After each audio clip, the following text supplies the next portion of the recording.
Hi, today I'm going to be talking about Lacy Elementary School's cafeteria and the special situations analysis that I've done on the cafeteria, the students' behavior in the cafeteria, and the physical layout of the cafeteria itself.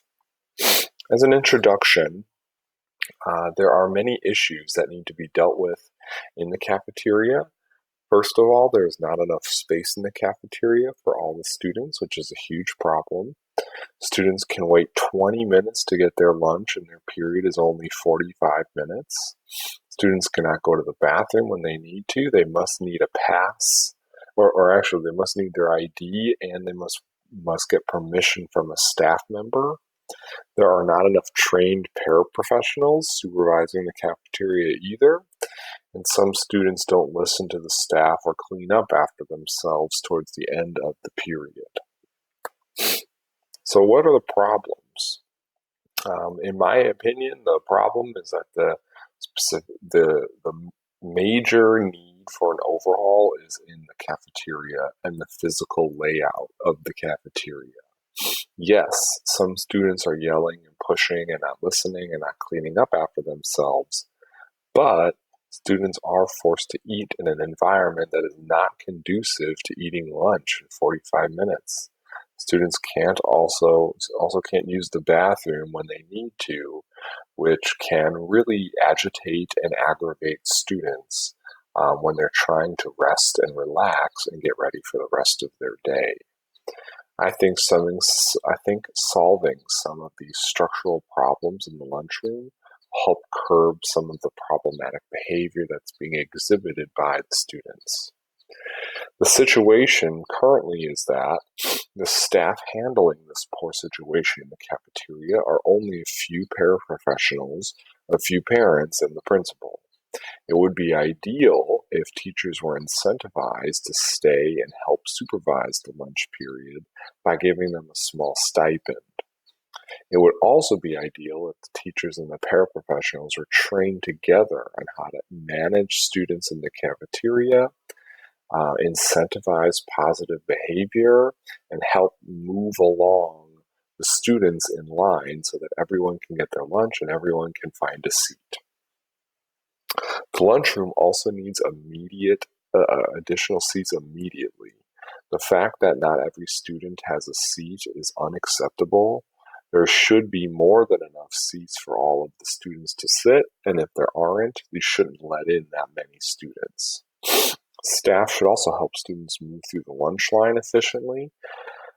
By placing themselves at strategic locations along the lunch line, they can monitor behavior, just be present, and then encourage movement through that line so that students can get their lunch as fast as possible. I also think students should be able to utilize the bathroom when they would like to. Instead of needing an ID and having to beg a staff member to let them in, staff should just be trained on how to monitor the bathroom environment and how to monitor students going in and out of the bathroom effectively. That would make, that would alleviate a lot of the stress I think students are feeling if they're forced to eat lunch in a short amount of time and then they also cannot use the bathroom. One of the articles I found that I really connected with and I thought helped support the research or help support the action plan that I was coming up with came from Young in 2003, who did a physical assessment of the building and how it affects students' overall behavior and learning, their ability to learn. The quote is, an improved physical environment affected the school climate of the school, and that subsequently had a positive effect on learning. So not only are these problems in the cafeteria affecting students' ability to eat lunch, and it may be drawing on some students' misbehaving tendencies, but it might also be affecting their learning outcomes later on during the day if they aren't able to rest enough, go to the bathroom, and have enough time to eat their food. Which members of the school should be on this intervention team? I really think because this is a school building problem, that the superintendent of the district involved should really be involved here. he needs to communicate to the school board what is going on, or she, I'm sorry, he or she should be communicating to the school board what is going on in the lunchroom and the school building itself. And the superintendent needs to secure the funds necessary to help revamp the training that's involved and the amount of seating that's involved in the cafeteria. The principal and the vice principal, if there is one, should be on the same page as well in terms of which teachers are going to be identified as potential supervisors to the lunchroom, and then what training are they going to go through. The vice principal should probably be in charge of training the staff and the paraprofessionals together so that they can effectively manage the lunchroom.